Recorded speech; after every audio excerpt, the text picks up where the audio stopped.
I'm not entirely sure we've ever seen such a load of complaining and shouting that the sky is falling as we have in the last few hours. The Tyranid faction focus is out, and people seem to be really unhappy, which I personally don't get. I think these rules in general do seem pretty good. But as someone who lived through the Custodes Discord when their leaks started happening, I thought I had seen as bad as it could get. But no, the Tyranids do seem to be complaining even more than that over the last few hours. Anyway, yes, the Nids got their faction focus today. And the first thing they show us is the Tyranid Army ability. Like the Space Marines' Oath of Moment, this is just what you get when you play Tyranids, no matter what detachment you take when they eventually get more detachments. Unlike the Marines' Oath of Moment, which gives you rerolls to hit and to wound against a single unit, this army ability is split into two parts. The first part, Synapse, is the rule that lets your units, if they're within 6 inches of a Synapse creature, roll 3d6 instead of 2d6 for battle shock. Now, Synapse used to let you totally ignore morale, but that is very much going away in 10th edition. They have said that they want every army to be able to partake in every phase, so that immunity going away to me isn't particularly surprising. But despite that, even though it has technically got a nerfed, it is still a very strong ability. Rolling 3d6 instead of 2d6 means that a good 90% of the time you will still be passing battle shock, even on your smaller gribblies like Gaunts. So if you are unhappy, I do just have to say this is probably about as good as any army is going to get when it comes to ignoring battle shock in this edition. So yes, is it a nerf? Compared to 9th edition? Yeah, it is. But in the overall view of 10th, I think this is a very solid, very powerful buff for the Tyranids. The other half of their army rule is the Shadow in the Warp, and this also plays on the battle shock element of the game. It is a one-use ability that you use in either the enemy or your own command phase, and it forces every single enemy unit to take a battle shock test. This means that potentially, although admittedly unlikely, you could remove the ability for an entire enemy army to use any stratagems for a turn, or make it so that certain units can't hold objectives or can't fall back from combat as easily. It really is very, very strong. Now, of course, it is random. You can't be sure which, if any, units will fail their battle shock, so I do get that this feels less overtly strong than, say, Oaths of Moment, but I do think this is still a very powerful ability and a very significant way to mess with your opponent's game plan. You really can utterly destroy their ability to score points, or mean that the key unit they wanted to get this powerful stratagem just can't for a turn. I think the fact that it is only once per game, and the fact that it does rely on just how impactful battle shock is, and that is of course all dependent on GW, those two things do make this a bit more of a painful sort of mechanic to appreciate and deal with and sort of get your head around than something straightforward and simple like Oaths of Moment. I think if it were up to me, I would probably make this test, this Shadow in the Warp test, at +1 leadership, so that it's that bit harder for your enemy to pass them. That would, to me, genuinely make it a super strong ability to throw out at this key point in the battle and just completely ruin your opponent's plans. So I would say in general, yes, if you just consider army rules, maybe Synapse and Shadow in the Warp aren't quite as overtly strong as Oaths of Moment, but they are still both very, very useful. And I would also argue that the detachment ability of hyper adaptations is better than the Space Marine doctrines, so for me it kind of ends up being a bit of a wash to compare them side by side anyway. We also, like the Marines faction focus, got a couple of unit spotlights. Genestealers were up first, and they have gained +1 weapon skill and also a wound, but they have lost a Pip of Rend on their attacks. It's a bit weird they don't get devastating wounds on their claws, considering they are rending claws, and devastating wounds is essentially the old pseudo rending ability, so it is a bit strange they didn't get devastating wounds to me, but to make up for it, they do get a rule called Vanguard Predator, which lets them reroll wound rolls of 1, and then if their target is within range of an objective, they reroll all wound rolls. So with their still 4 attacks, they can actually still put out quite a bit of damage. A full squad of 10 can easily drag down about 8 intercessors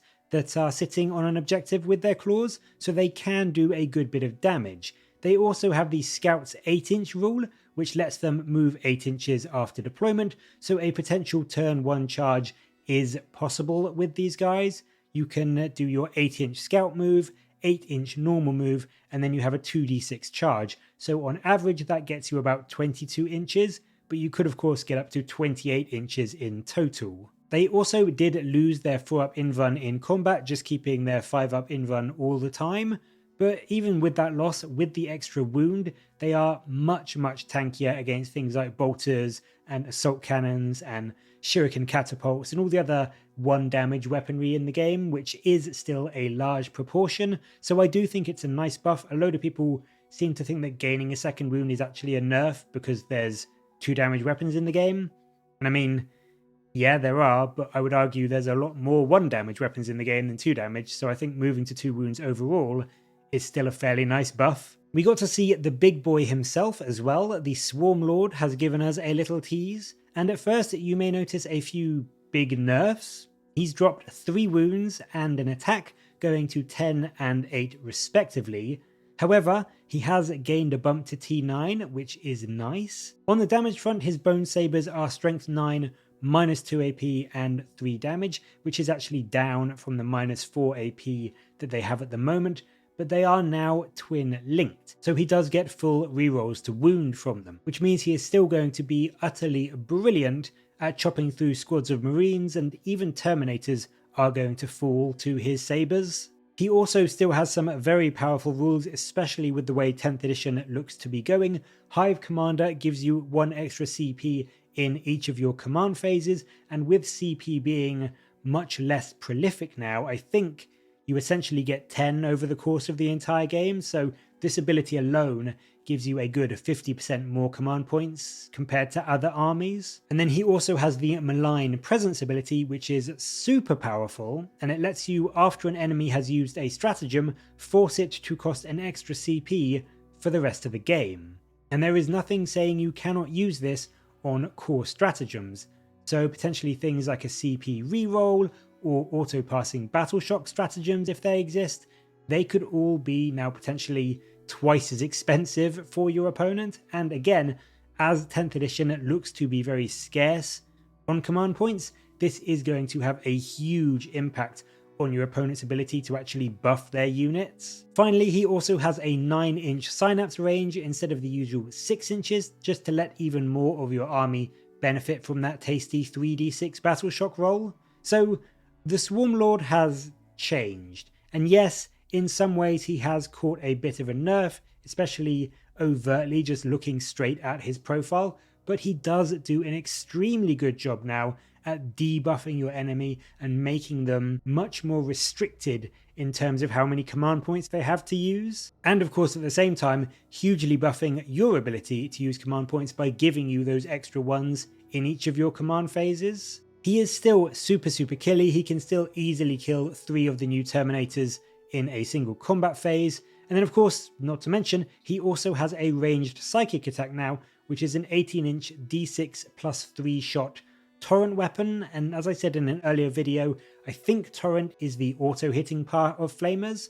So it's D6 plus 3 auto hitting, strength 5, -1 AP, 2 damage shots. So it's essentially just a bit of a super flamer that he can use to cause some extra damage before he charges in. So I would say all in all, yes, there are some big changes, but as always, everything's going to depend on price. And I've seen loads of people comparing him to Guilliman, who is admittedly a super strong, powerful, buffing, melee, damaging beast in 10th edition by the looks of it. But you've got to consider that the Swarmlord will in all likelihood be a good 100 points cheaper than Guilliman. So you really do have to take that into consideration as well. If there is one dud in the preview for the Tyranids, it's this, and I will admit that. The Rupture Cannon is...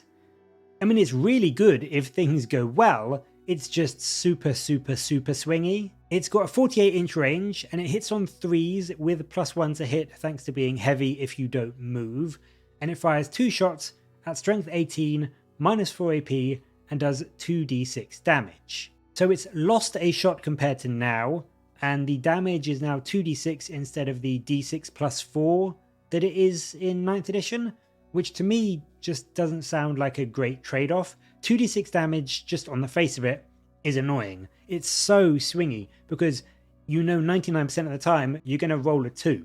And yes, the maximum is 12, which is higher than its current, but I would much rather have a minimum of a 5 and a maximum of 10, rather than a maximum of 12 and a minimum of 2.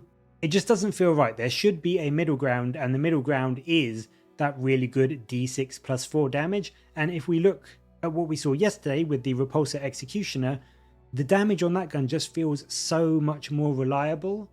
I will say the strength 18 from the Rupture Cannon is a bit of a big deal, because it seems a lot of the generic current T7 statline tanks like Rhinos, Predators, even Guilliman and the new Carnifex are all moving to T9, so that strength 18 bracket does mean he's going to be wounding on 2s, whilst the Executioner will be wounding them on 3s, so there are some benefits to this new Rupture Cannon. I just think in general, I would much rather have d6 plus 4 damage instead of 2d6, so if there is a dud in this article, it is unfortunately the Rupture Cannon. But then the final thing from today's article is actually a genuinely brilliant little stratagem.